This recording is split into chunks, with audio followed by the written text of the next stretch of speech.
गजानन गणपति भगवान की जय, जगदम्बे मात की जय, लक्ष्मी नारायण भगवान की जय, श्री शिव महापुराण भगवान की जय।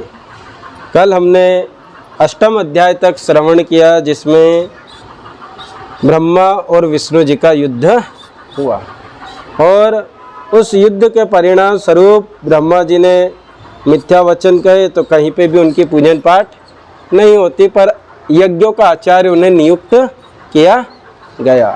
और विष्णु भगवान को वही बात कि विष्णु हृदयम शिव, शिव हृदयम विष्णु, एक दूसरे के हृदय में वास क्यों करते हैं? क्योंकि जहाँ सत्य है, जहाँ नैतिकता है, कोई छुपाव नहीं है, तो भाई उसे हम अपना दर्जा देंगे कि यार ये व्यक्ति बिल्कुल सरल व्यक्ति है। तो भगवान शिव ने कहा कि आज से आप मेरे ही समान रहेंगे। तो अब आगे की कथा आती है, ईश्वर द्वारा ब्रह्मा विष्णु को ज्ञान दान, ईश्वर यानी भगवान शिव जी के द्वारा। तो नंदी केशव बोले, हे संत कुमार, अब ब्रह्मा विष्णु हाथ जोड़े हुए शिव जी के अलग, ये अगल बगल रहता है तो अगल बगल में जा बैठे। फिर उठकर पुरुष वस्तुओं से, जैसे हार, नूपुर, केयूर, क्रिकेट, मणि, कुंडल, यज्ञ सूत्र, उत्तरी वस्त्र, माला, रेशमी वस्त्र, तांबुल, कपूर, चंदन और सुगंधित द्रव आदि धूप, दीप, व्यंजन, ध्वजा से, मन से अतीत वाणी द्वारा तथा और भी बहुत सी वस्तुओं द्वारा उपहार प्रस्तुत कर ब्रह्मा विष्णु शिव जी की स्तुति करने लगे। जैसे लिंगाष्टक है, ब्रह्मा मुरारिसुरा चित लिंगम। तो सर्वप्रथम ब्रह्मा और विष्णु ने शिव की पूजन की। जो अब शिवरात्रि का आ रही है ये कथा कि भाई शिवरात्रि क्यों मनाई जाती है, क्यों? क्योंकि सर्वप्रथम ब्रह्मा और विष्णु ने शिव की पूजा की। शिव जी ने उन चढ़ाई हुई वस्तुओं को उठाकर सब में वितरित कर दिया। शिवरात्रि के तो शंकर जी के शादी हुआ था ना, जैसे हम सबको यही लगता है कि भैया उनकी शादी का दिन है, पर ऐसा नहीं है।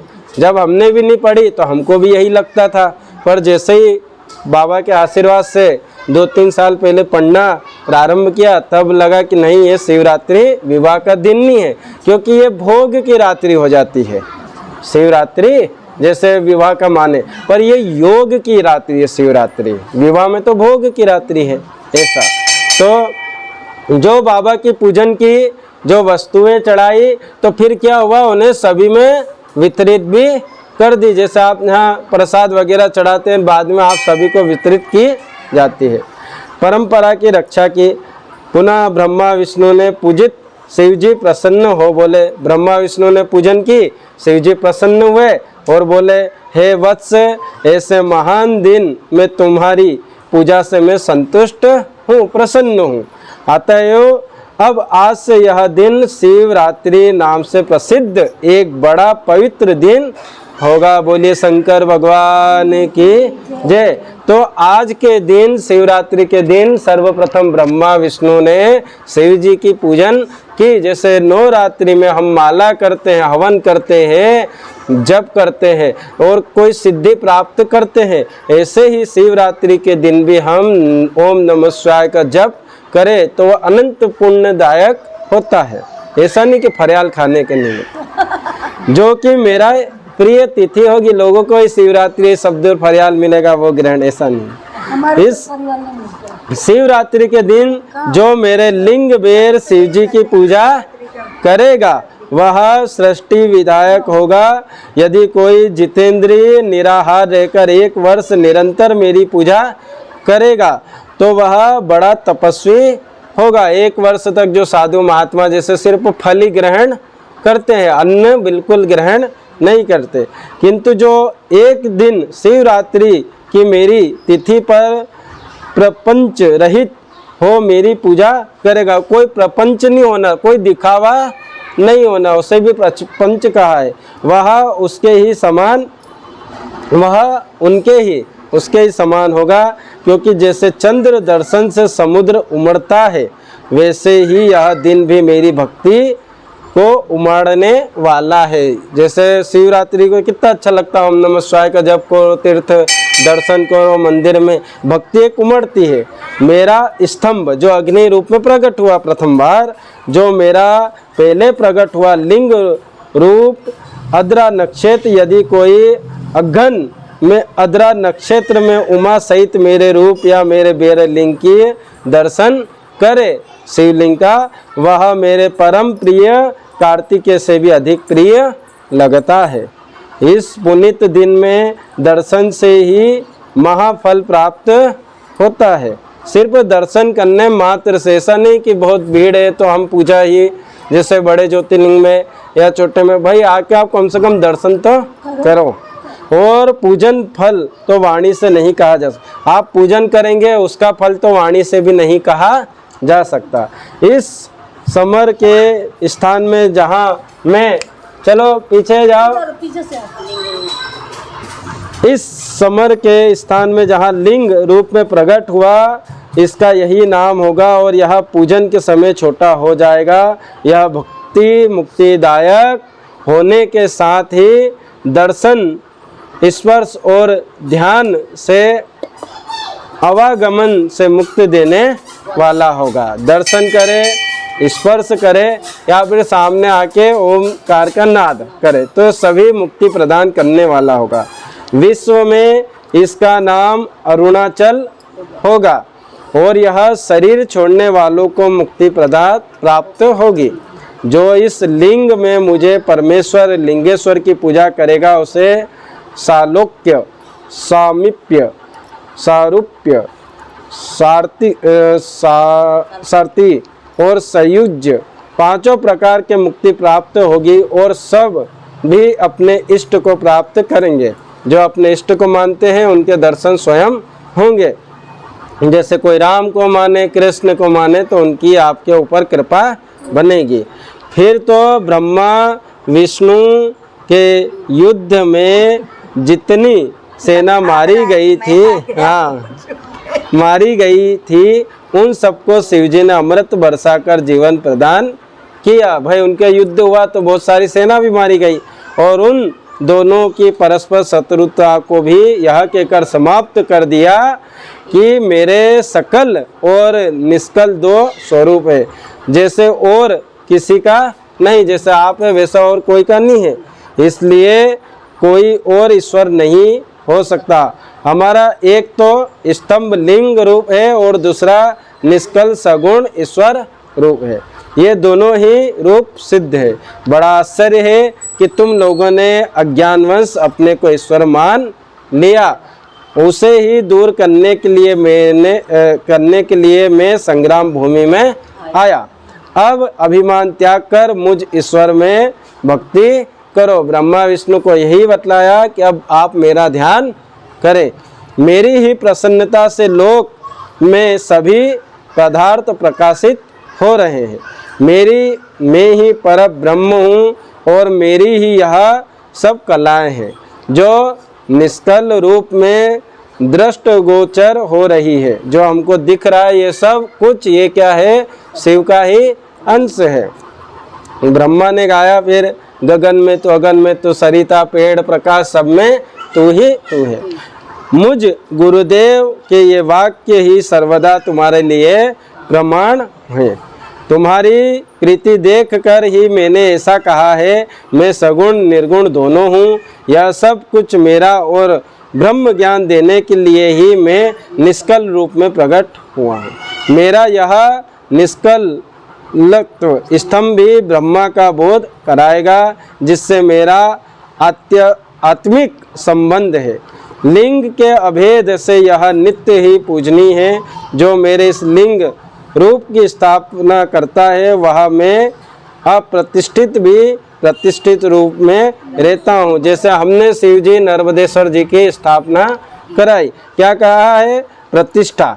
जैसे लोग कहते हैं कि भाई शिवालय में कि भाई प्राण प्रतिष्ठा कर रहे हैं शिव जी में, तो हमें इतना सामर्थ्य है कि शिव जी में लिंग में प्राण प्रतिष्ठा कर दें। सिर्फ हम यहाँ क्या करते हैं? प्रतिष्ठा। बहुत सारे आप देखना, जो विद्वान होंगे तो शिव जी के मंदिर में शिव जी बिठाएंगे शिवालय में, तो वो लिखेंगे प्रतिष्ठा, शिव प्रतिष्ठा। सिर्फ हम बिठा रहे हैं, प्राण प्रतिष्ठा नहीं लिखेंगे, तो वही प्रतिष्ठा। और बेर के स्थान में क्षेत्रता नहीं है और लिंग के स्थान में क्षेत्रता है। तो श्रीति शिव महापुराण विद्येश्वर संहिता का 9वां अध्याय पूर्णवा। बोलिए शंकर भगवान की जय। अब 10वां अध्याय है ब्रह्मा विष्णु को शिव जी का उपदेश। यह सुनकर ब्रह्मा और विष्णु ने कहा, हे प्रभु, स्वर्गादि और पंच कृत्य क्या है, इसका लक्षण मुझे सुनाइए। शिव जी बोले, मेरे सारे कार्य ज्ञान ग्रह है, तथापि सुनो हे ब्रह्मा और हे विष्णु।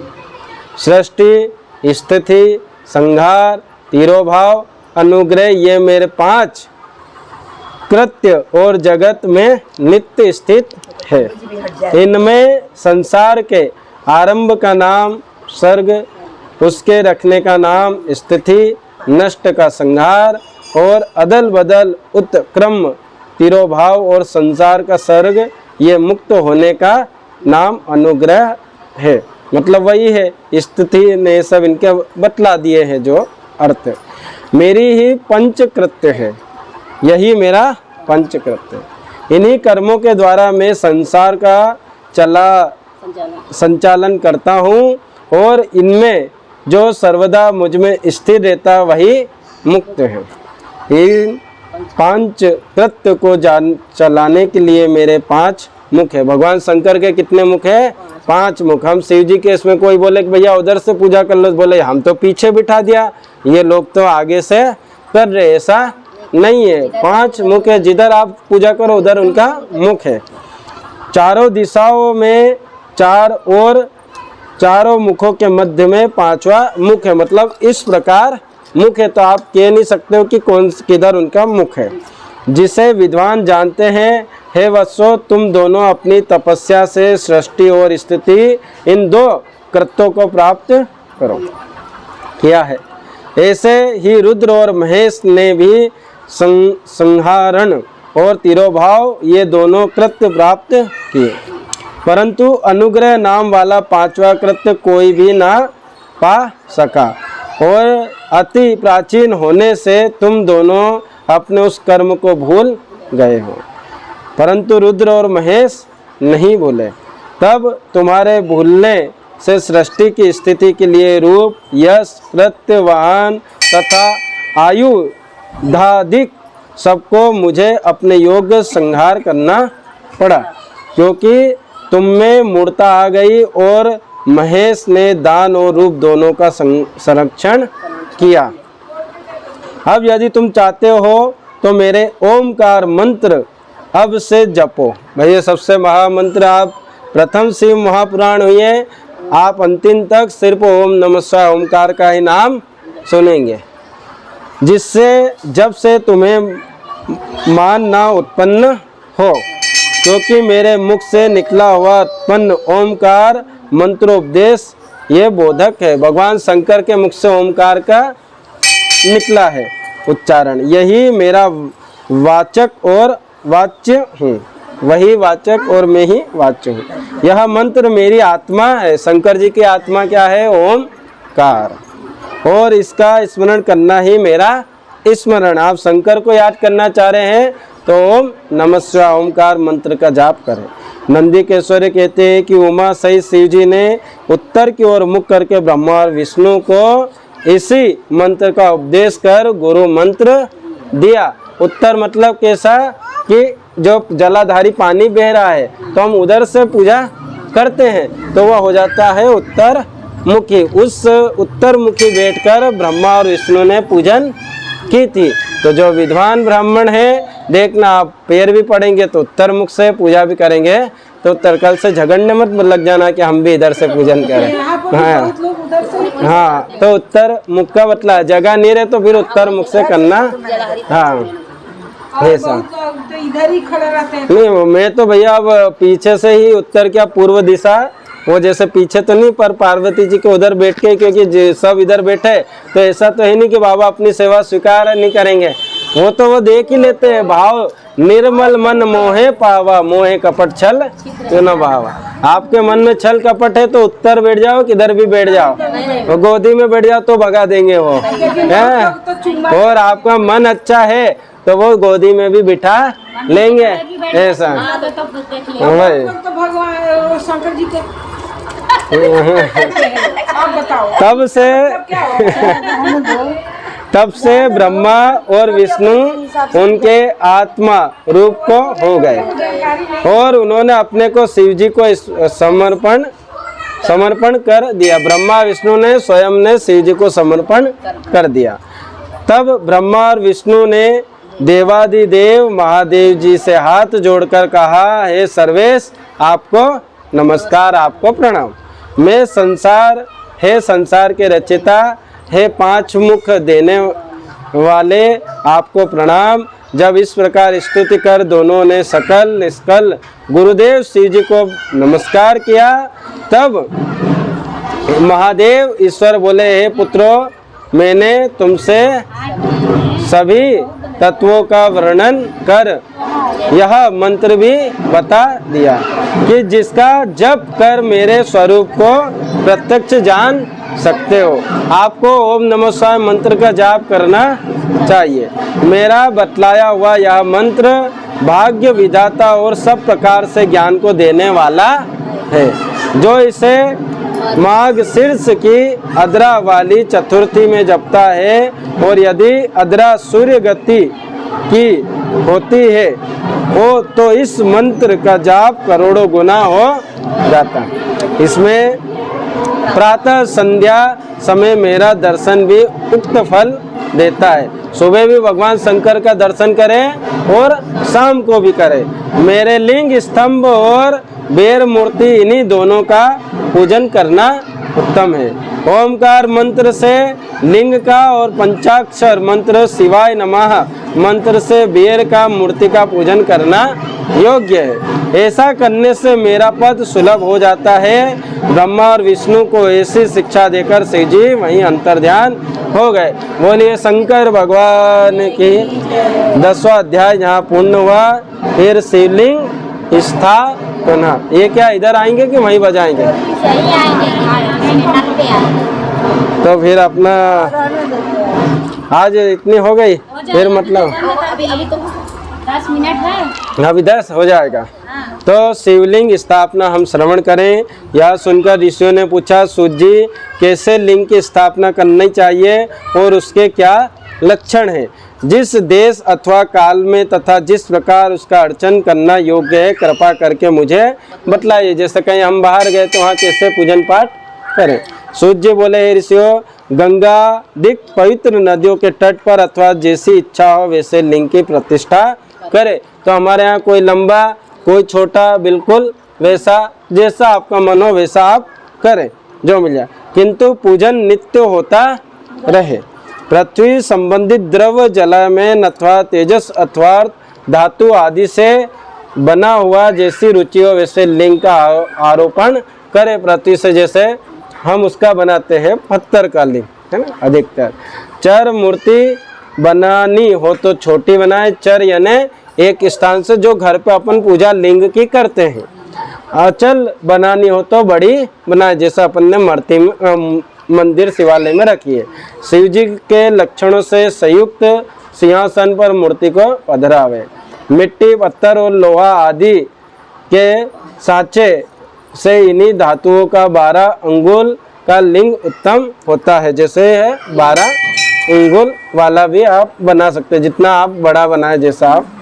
यदि इसमें न्यून होगा तो न्यून फल होगा, छोटा होगा तो कम फल होगा, क्योंकि वैसी सेवा नहीं हो पाती। अब छोटे से शिवलिंग के घर में कैसे दूध से, दही साफ से और थोड़ा इतना बड़ा जैसे यहाँ रखे है लिंग भी रहे तो थोड़ी पूजा तो हो। अधिक अंगुल का होने से कुछ दोष भी नहीं है। लिंग या बेर मूर्ति दोनों ही की पूजा शिव पद को देने वाली है। लिंग का स्थावर जगम यह भी 2 रूप है। स्थावर लिंग तरु गुलम लता आदि है और जगम लिंग क्रमी कीट आदि। विद्वान जन स्थावर जगम में ही इन्हीं को संभाल कर इनमें सुखपूर्वक अनुराग रखते एवं इस प्रकार की शिव पूजा करते हैं।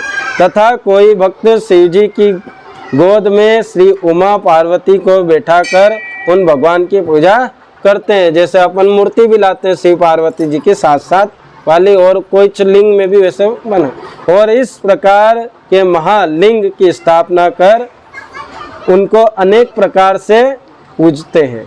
गुरु से जानकर स्नान, जैसे स्नान कराते हैं, वस्त्र उड़ाते हैं, गंध पुष्प धूप दीप तांबूल नैवेद्य अर्घ्य तर्पण नमस्कार आदि करें।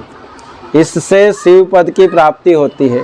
लिंग चाहे मनुष्य या ऋषियों द्वारा स्थापित किए गए हो, नए स्थापित हो या स्वयं प्रादुर्भूत हो, सबके उपचार की उपरोक्त एक ही विधि है। भाई नया नया मंदिर में बिठाओ तो भी वैसी पूजा होगी और पुराना रहे तो भी। यदि कोई नियम पूर्वक शिव जी का दर्शन करता है तो उसे भी शिवलोक की प्राप्त होता है। नियम होना चाहिए, एक ललकपन होना चाहिए। ऐसा नहीं कि आज तो बहुत काम है कि शाम को जाना है तो चलो रोज तो मंदिर जाएं। पीसी हुई मिट्टी से गोबर मिलाकर अथवा कनेर के फूल, अनेक प्रकार के फल, गुड़, मक्खन, भस्म, अन्न जैसी वस्तुओं उससे लिंग बनाकर उसकी पूजा करें। ये मैंने शुरू में ही कहा है। जो हम मिट्टी के बनाते हैं तो ऐसा नहीं, मिट्टी में आगे और आएगा जब लिंग की पूजा बतलाएगी। उसमें दूध, गाय का दूध भी आप मिलाओ, उसमें गोबर भी मिलाओ, कनेर अंदर, गुड़ भी, मक्खन, भस्म सब जैसी ऐसा लिंग बनाकर उसकी पूजा आप करें। कोई अंगूठे में ही शिव का पूजन कर ले। इस प्रकार स्थान का भी कोई भेद नहीं, जहाँ चाहे लिंग पूजन कर लेवे, इसका कुछ निषेध नहीं। शिव जी सर्वत्र फलदायक है। जो श्रद्धा पूर्वक शिव भक्त को लिंग दान या लिंग मूल्य देता है उसे महान फल की प्राप्ति होती है। जैसे किसी के यहाँ शिवलिंग नहीं है छोटे के, आपके यहाँ नहीं भाभी, चलो मैं आपको दिलाती हूँ, तो कम से कम वो पूजा करेगी तो उसका फल आपको मिलेगा। जो नित्य 10,000 प्रणव का जाप करता है अथवा प्रातः संध्या दोनों समय 1,000 जप करता है उसे शिव पद की प्राप्ति होती है। भाई 10,000 नहीं करे तो सुबह 1,000 यानी 10 माला फेरे और शाम को 10 माला फेरे। ब्राह्मणों को पंचाक्षर शिवाय नमः के जप से प्रणव लगाना चाहिए तथा फल प्राप्ति के लिए गुरु से दीक्षा पूर्व मंत्र लेना योग्य है। गुरु ज्ञानी होना चाहिए, इसमें भी ब्राह्मण होना योग्य है। ब्राह्मण को नमः शब्द पहले बोलना या लगाना चाहिए। अन्य वर्ण में नमः शब्द कहे। स्त्रियां यथाविधि अंत में नमः शब्द लगाए। ब्राह्मणों की स्त्री नमः पहले लगाए। जो इस प्रकार 5 करोड़ मंत्र जपे वह सदा शिव के समान हो जाए। 1, 2, 3, 4 करोड़ जपे वो ब्रह्मादित्यों का पद पावे। यदि इस प्रकार जब और पूजन का क्रम चलाए तो नित्य 1-2 ब्राह्मण को भोजन करा। आगे इसमें आएगा, जैसे फिर वेद व्यास जी ने जो है कह दिया कि कलयुग का प्राणी जैसा चाहे वैसा मंत्र उच्चारण कर सकता है। ओम नहीं है, खाली नमः शिवाय। नमः शिवाय ओम बात। ओम बोला ना उसने, नमः शिवाय ओम। अभी पंचाक्षर का है, फिर ओम का बतलाएंगे। नारद को भी कहेंगे कि षडाक्षर फिर ओम। अभी पंचाक्षर का चल रहा है कि नमः शिवाय ओम अपन लगाते हैं, पहले नमः शिवाय। अभी आएगा, आगे आएगा। यदि कोई ब्राह्मण नित्य प्रायः 1000 बार गायत्री का जप करे या नित्य वेद मंत्र संयुक्त जपे तो वह शिव पद को पावे। इसके अतिरिक्त और भी बड़े मंत्र हैं जिनके जपने और वेद का पारायण करने से शिव पद की प्राप्ति होती है। मंत्रों में जो मंत्र अपने को प्रिय लगे उसे ही जपे। यदि कोई ओम इस मंत्र को 1000 जपे तो उसके सब मनोरथ पूर्ण होंगे। विद्वान को चाहिए कि वह आमरण शिव क्षेत्र में निवास करे। ये जो अपना शिव क्षेत्र हो गया एक प्रकार, जहाँ कहीं मनुष्य द्वारा लिंग पधराया होता है वहाँ 100 हाथ तक पुण्य क्षेत्र होता है, 100 हाथ दूर तक। वहाँ जो भी पुण्य कर्म किया जाता है उसका 100 गुना फल मिलता है। अब भैया हम जैसे पार्थिव यहाँ नहीं तो बाहर भी कर सकते हैं, क्योंकि पूरे 100 हाथ तक शिव क्षेत्र, और जहाँ ऋषियों ने लिंग पधराया वहाँ 1000 हाथ तक। तो अपन ने किनको बुलाया था, वो अपने ऋषि आए थे नहीं, गुरुदेव, फोटो भी है। तो भैया अपनी कितनी हो गई, 1000 हाथ तक की, उनके द्वारा अपन ने करवाया। और 1000 हाथ, और जो लिंग स्वयं निकले हो वहाँ 4000 हाथ की दूरी तक शिव क्षेत्र माना जाता है स्वयंभू, तथा उसका पुण्य भी वैसा ही अधिक मिलता है। कवियों का कहना है कि ऐसे पुण्य क्षेत्र में कुआं, बावड़ी, तालाब आदि को होना आवश्यक है। जैसे अपने यहाँ हैंडपंप लगा, उसे शिव गंगा कहते हैं। तो घर का बासी पानी नहीं लाना। माताएं आजकल क्या करती है कि घर से पानी लाती है। आपके पास क्या है, हैंडपंप है, तो यह निकालो और इसमें यही कि गंगा जी का पानी है और वही पानी पिलाया। और पर हमारी मानसिकता क्या हो गई कि नहीं भैया, हमको कहा है कि घर का पानी होना, तो छुआछूत वाला बासी पाना वो नहीं लाना, जहाँ हैंडपंप से निकालो और वही चढ़ाओ। ऐसे स्थान में दान जप करना सर्वथा ही फलदायक है। दसाह, मासिक, सपिंडीकरण, वार्षिक पिंडदान, बरसी आदि शिव क्षेत्र में करने से सब पापों से मुक्त कर देता है। जैसे बहुत सारे तर्पण भी करते हैं बाहर वट वृक्ष के नीचे, यहाँ शिवालय में, कि नहीं अपन बाहर कर लेंगे। शिव क्षेत्र में 7-5 दिन या 1 रात अवश्य ही निवास करे। जैसे तीर्थों में, ऐसा नहीं सुबह गए और शाम को निकल गए। वर्णानुसार इसका भी उत्तम फल प्राप्त होता है। सकाम से तुरंत सिद्ध और निष्काम से शिव पद की प्राप्ति होती है। सकाम से तुरंत, जो आप कामना से करेंगे तो वही जो कामना है, भैया मैंने आपकी सेवा कही, बोले क्या चाहते हो, ये आप ले लो, कि भाई हमको चाहिए पैसे तो पैसे, किसी को पदवी वो लेके जाओ। पर भैया क्यों, हमने तो आपको ऐसे ही सेवा करी। अच्छा ये करा, निस्वार्थ सेवा करी। जैसे पहले साधु संतों की जो निस्वार्थ सेवा करते थे ब्राह्मण हुन, तो उनको साधु संत अपना जो मठ है वो उस ब्राह्मण को अर्पण करके चले जाते थे कि यार इसने निस्वार्थ सेवा करी। और जो स्वार्थ लेके सेवा करता तो उससे वो स्वार्थ की वस्तु दे दी जाती। तो ऐसे ही शिव जी की निस्वार्थ सेवा करेंगे तो शिव पद यानी कि शिव जी का कैलाश है, आपको वहाँ पे स्थान प्राप्त होगा, शिव पद की प्राप्ति होगी। विशेषकर कलयुग में तो और भी सरल है भाई, यहाँ पे आप थोड़ा सा जप करो, भगवान आप पे कृपा दृष्टि बरसा देते हैं। इतना सुनकर ऋषियों ने कहा है सूत जी, अब हमें ऐसा सभी पुण्य क्षेत्रों का वर्णन संक्षेप में सुनाइए जिसका सभी स्त्री पुरुष आश्रय लेकर शिव पद को प्राप्त करते हैं। हे योगियों में श्रेष्ठ, इन क्षेत्रों का आगमन कैसे हुआ यह भी हमें सुनाइए। सूत जी ने कहा है ऋषियों, क्षेत्रों का आगमन जैसे हुआ वह सब श्रद्धा सहित सुनिए। तो ये कथा हम श्रवण करेंगे कल। बोलिए शंकर भगवान की जय, माता पार्वती की जय, लक्ष्मी नारायण भगवान की जय।